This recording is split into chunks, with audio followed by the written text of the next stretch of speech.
A paz, irmãs, estamos na leitura do livro A Vida Crucificada, de A. W. Tozer. Como viver uma experiência cristã mais profunda. Segunda edição, compilado e editado por James L. Snyder. Tradução, Lucia Macami, São Paulo, Editora Vida. Hoje vamos ler o capítulo 6. Um descontente com o status quo. Pois quem quiser salvar a sua vida, a perderá. Mas quem perder a vida por minha causa e pelo Evangelho, a salvará. Pois que adianta o homem ganhar o mundo inteiro e perder a sua alma? Ou o que o homem poderia dar em troca de sua alma? Se alguém se envergonhar de mim e das minhas palavras nessa geração adúltera e pecadora, o Filho do Homem se envergonhará dele quando vier na glória de seu Pai com os santos anjos. Marcos 8, 35 a 38.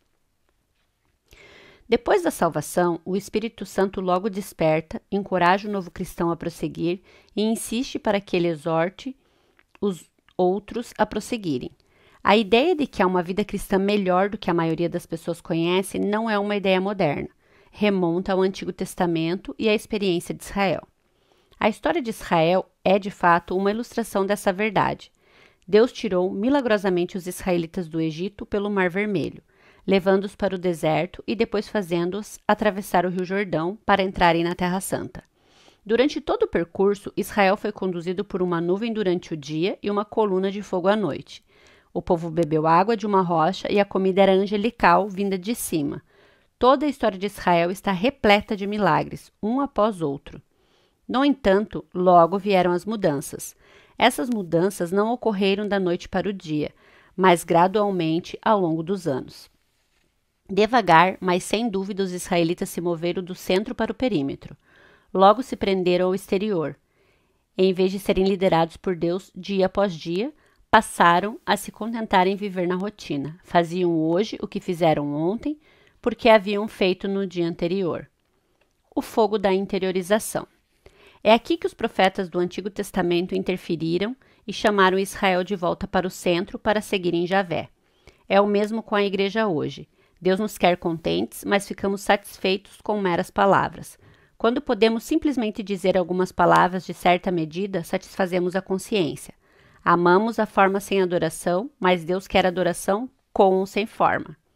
Como Israel antigamente, a igreja hoje está satisfeita com palavras, cerimônias e formas. As palavras que os profetas disseram aos israelitas são igualmente verdadeiras para nós hoje.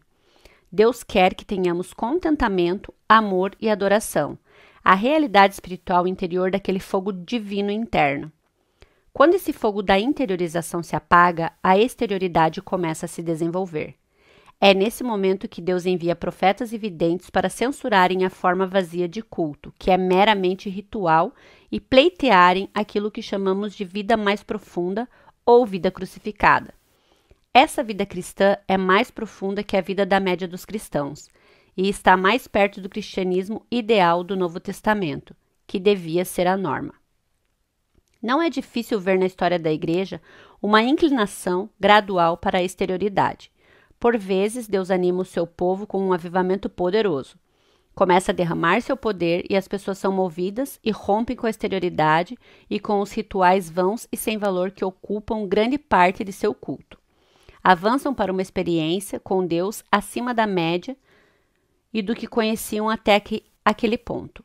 Muitos dos grandes hinos da igreja surgiram desses grandes avivamentos divinos. O mecanismo do institucionalismo. Por mais que esses movimentos divinos sejam grandes e maravilhosos, logo começa a lenta volta para a exterioridade. Uma vez que a exterioridade ganha terreno, o institucionalismo começa a prevalecer. Segue-se então a forma, a cerimônia e a tradição, e a igreja começa a celebrar aquilo que foi e aqueles que foram. Uma cerimônia exterior substitui o fogo interior do Espírito Santo. Os profetas de Deus censuravam isso. No livro de Malaquias há uma pequena passagem, uma das mais adoráveis e ternas que se possa imaginar. É o testemunho do profeta Malaquias, 400 anos antes dos Macabeus e da vinda de Cristo. Malaquias foi o último profeta que apareceu em Israel para lhes trazer a palavra sagrada de Deus. Malaquias censurou e alertou de todas as maneiras, exortou e instou o povo que havia caído na exterioridade e estava satisfeito com a máquina funcionando e o movimento das peças e partes, mas não se importava com o pulsar da adoração e da vida interior no coração. Eis o terno pequeno testemunho acerca daqueles que diríamos terem visto a vida cristã mais profunda. Depois, aqueles que temiam ao Senhor conversaram uns com os outros, e o Senhor os ouviu com atenção. Foi escrito um livro como memorial na sua presença, acerca dos que temiam ao Senhor e honravam o seu nome. Abre aspas. No dia em que eu agir, fecha aspas, diz o Senhor dos Exércitos. Abre aspas. Eles serão o meu tesouro pessoal. Eu terei compaixão deles, como um pai tem compaixão do filho que lhe obedece. Então vocês verão novamente a diferença entre o justo e o ímpio, entre os que servem a Deus e os que não servem. Fecha aspas. Malaquias 3, 16 a 18. Esse grupo de pessoas não era grande, mas era composto pelos chamados. Eles temiam o Senhor e falavam com frequência uns aos outros. E o Senhor se agradava, de modo que Malaquias escreveu sobre eles no livro. Aquela era a adoração de acordo com o Antigo Testamento. O tropeço da igreja no Novo Testamento.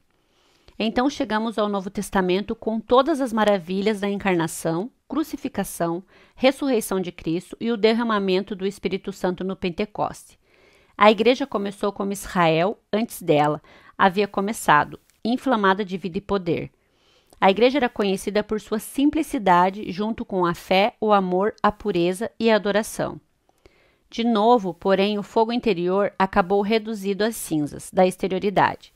Então, de novo, Deus enviou seus profetas. Santo Agostinho encontrou Deus de um jeito maravilhoso e admirável. Ainda que vivesse na estrutura da igreja organizada, Agostinho conheceu Deus com tremor, extasiado e adoração. Escreveu acerca disso em seus livros magníficos e justificadamente famosos. Depois veio Bernardo de Cluny, no século XII.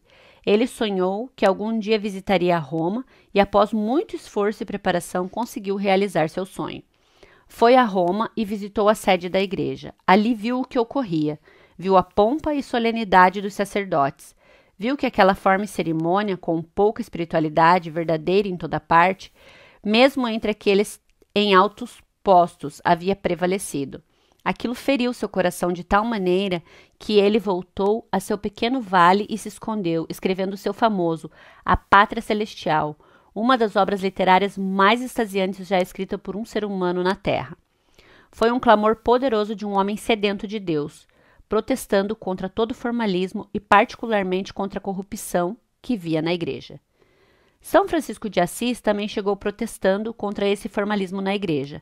Penso que quase invariavelmente sua ordem cresceu de um grande avivamento no coração desse homem. Ele formou sua ordem para dar à religião uma chance de vida. Mal havia morrido, indo descansar com seus pais, quando o formalismo e a exterioridade voltaram a predominar. Essa tem sido a história da igreja ao longo dos anos. Esses homens criticaram e buscaram, lutando por uma vida que era real. Deus sempre teve homens para buscarem e desejarem sinceramente ser santos e ter dentro de si o que sabiam ser um ensino da Bíblia. O surgimento da Igreja Protestante. Até aqui vim dando exemplos da Igreja Católica Romana, mas agora deixe-me entrar na Igreja Protestante. Digo a você com muita tristeza, porque devo dizê-lo, que a tendência para a exterioridade é tão forte dentro da Igreja Protestante quanto foi em Israel ou na Igreja antes dos tempos de Lutero. É muito difícil resistir à tentação de permanecer no exterior, nas palavras, tradições, formas, costumes e hábitos. Carregamos nas costas fardos inteiros de tradições que não têm espaço na obra de Deus. Jesus ensinou, abre aspas, em vão me adoram.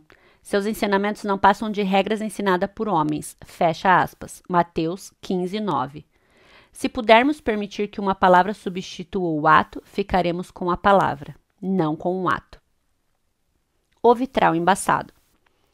Sempre que vou a uma cidade, tiro um tempo para visitar catedrais e grandes centros religiosos, quer católicos, quer protestantes.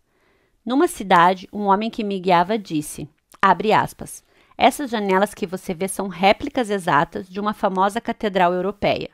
O artista foi à Europa, copiou com precisão os vitrais da famosa catedral e os trouxe para este país. Essa é uma réplica perfeita da catedral tal e tal, com todos esses belos vitrais. Fecha aspas. Depois disse algo mais surpreendente. Abre aspas. Quero mostrar algo a você. Você consegue ver o que parecem ser manchas e borrões aqui e ali? Percebe que, descendo ao longo da borda, perto da moldura, está um pouco desbotado? Fecha aspas. Notei isso e confirmei. Abre aspas. Essas janelas têm centenas de anos e estão em pé há séculos, enquanto nações e reinos se levantam e caem, e elas foram lavadas naturalmente só pela chuva. Agora guardam sobre si certo embaçamento e descoloração, além da poeira dos séculos. Alguns acreditavam que a poeira e a descoloração realmente aprimoravam e suavizavam as janelas, fazendo-as parecer melhores que antes. Assim, quando o artista foi copiá-las, não as lavaram nem tentaram copiá-las sem a sujeira, mas copiaram a sujeira e as janelas, de modo que temos aqui não só a arte e os vitrais da catedral, mas, além disso, perfeitamente reproduzida a poeira de centenas de anos acumuladas nas janelas. Fecha aspas. Essas janelas são uma ilustração perfeita do que aconteceu com Israel, com a igreja cristã primitiva e do que ocorreu a cada ordem que se estabeleceu, cada nova denominação que nasceu de um desejo sincero de levar os homens a Deus. Elas ficaram com esses vitrais embaçados. A poeira dos séculos se acumula sobre elas e torna-se parte de suas crenças e parte de suas práticas, de modo que dificilmente é possível dizer o que vem de Deus e o que é um simples acúmulo de manchas dos séculos. É exatamente isso que temos feito nos nossos dias. Não imagine nem um minuto que ficamos sem os nossos profetas e videntes que se levantam e nos alertam, tentando nos levar de volta para Deus. Deus ainda tem os que não se satisfazem com o culto superficial. Não são todos de uma denominação, mas estão descontentes com a religião superficial.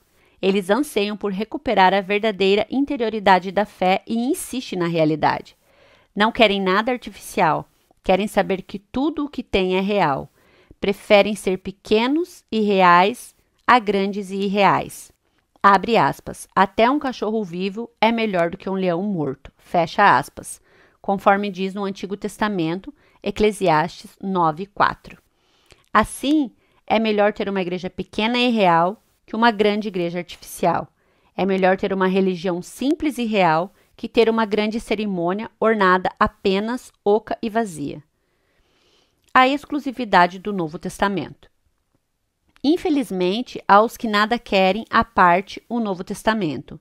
Esses vivem entre todo o povo de Deus. Encontro-os aqui e acolá nas minhas viagens, e creio que há alguns deles em quase todo o grupo religioso.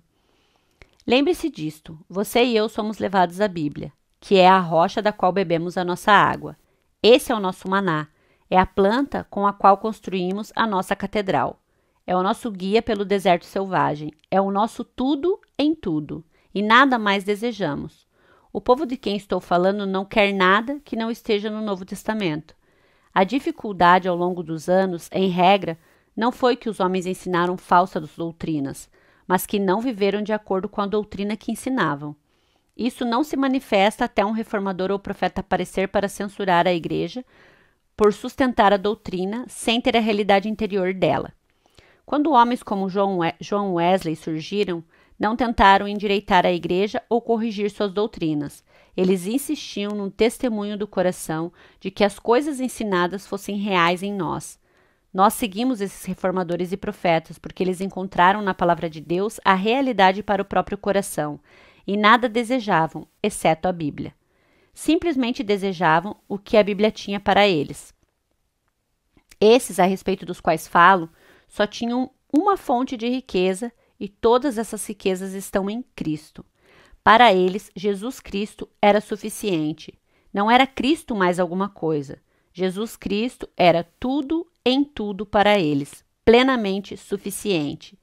Os que buscam uma vida cristã mais profunda e os que desejam as riquezas que estão em Cristo Jesus, o Senhor, não buscam nenhum lugar, nenhum valor, nenhuma coisa. Só Cristo.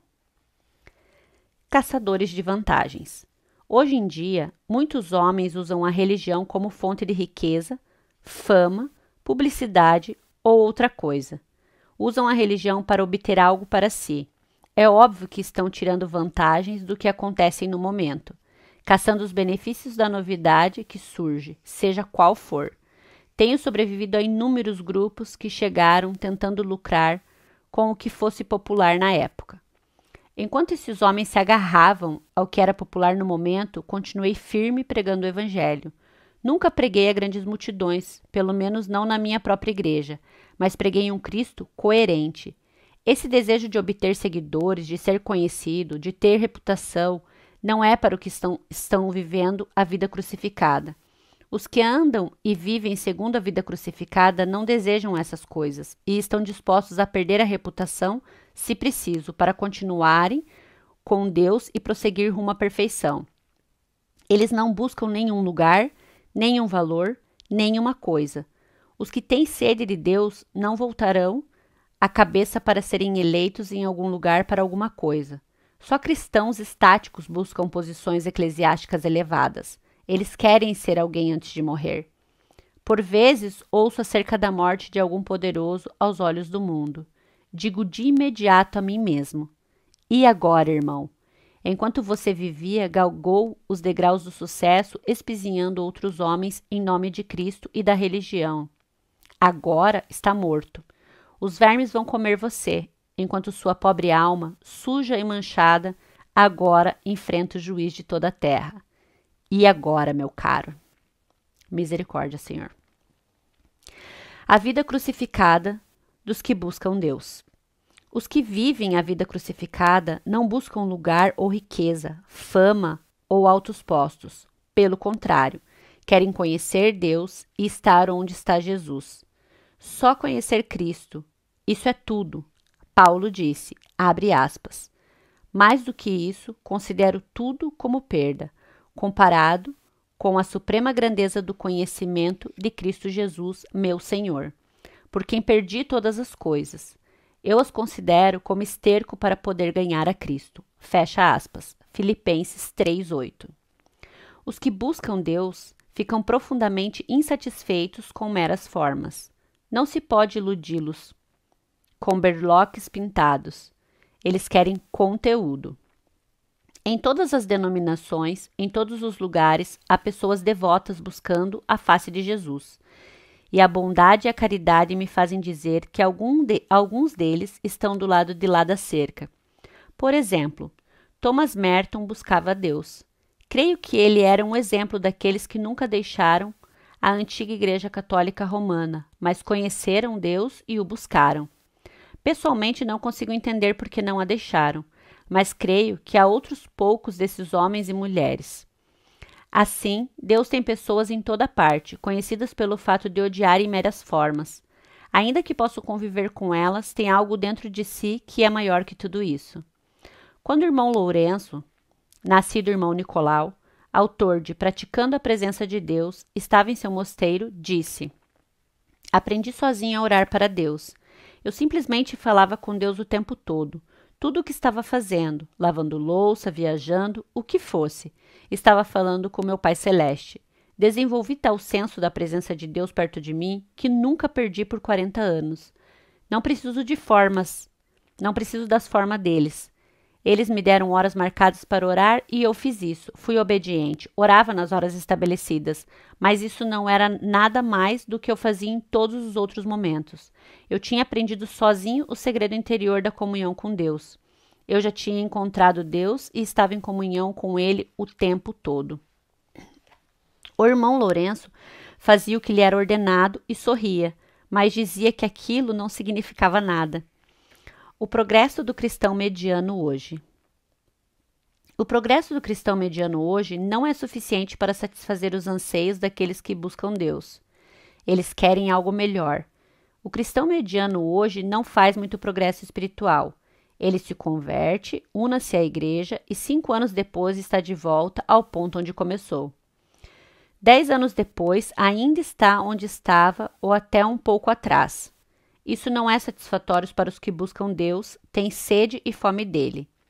Abre aspas. Como a corça anseia por águas correntes, a minha alma anseia por ti, ó Deus. A minha alma tem sede de Deus, do Deus vivo. Fecha aspas. Salmos 42, 1 e 2. Esse é o testemunho de quem busca Deus. Ele não permitirá que o lento progresso de alguém o detenha. Esses buscadores de Deus são impacientes como os substitutos oferecidos hoje. Quando você não tem algo real dentro de si, tenta conseguir algo no exterior que simule algo real. É conhecido o fato de que, quando o fogo desaparece na fornalha, pintam o exterior para dar a impressão de que o fogo continua. Infelizmente, a igreja também age assim, e isso inclui até as igrejas evangélicas e as do, abre aspas, evangelho pleno, fecha aspas. Algo do coração se perdeu, de modo que enfeites e penduricalhos são usados do lado de fora para fingir que há algo real no interior. Mas não se conseguem enganar os que buscam Deus com esse tipo de coisa. Eles têm discernimento. A que ponto chegamos em que o povo de Deus não é impactado o bastante pelo Calvário, com um homem morrendo na cruz sobre um monte de arredores de Jerusalém? E não um simples homem, mas o Deus homem, morrendo pelos pecados do mundo? Por que isso os deixa indiferentes e intocados? Os surgimentos das artes cênicas modernas agora toma conta do protestantismo. O que se iniciou como uma sementinha cresceu. A semente do dragão gerou mais dragões. Os que buscam Deus não gostam do que está acontecendo, mas os santos de coração faminto não querem isso. De modo que leem com grande entusiasmo a vida dos santos nos livros devocionais de séculos passados. Mas onde ficam as ações?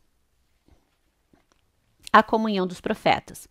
Pergunto se você já leu sermões sobre Cântico dos Cânticos ou Deus há de ser amado, de Bernardo de Claraval.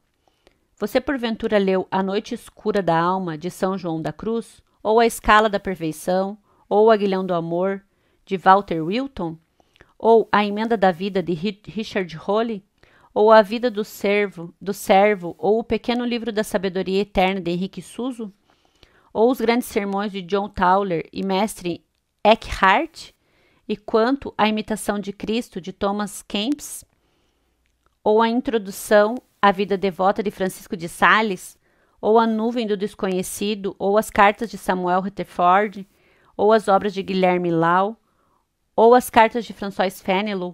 Ou o Diário de John Fox? E quanto aos escritos de Nicolau de Zinzendorf, Andrew Murray, John Wesley e A.B. Simpson? Esses homens se levantaram como os profetas de Israel e não mudaram a própria doutrina. Simplesmente a professaram contra a exterioridade vazia do mundo.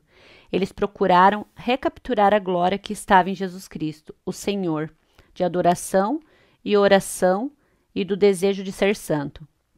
Esses homens formaram uma comunhão sagrada ao longo dos anos, mas não os encontros, de modo algum, na corrente principal do movimento evangélico atual.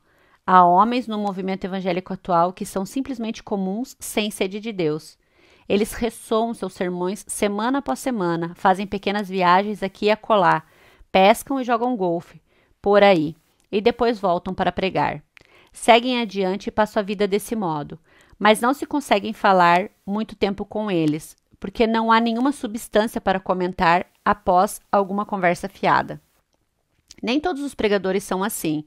Há aqueles com quem podemos falar horas sem fim e conversar sobre Deus e Cristo.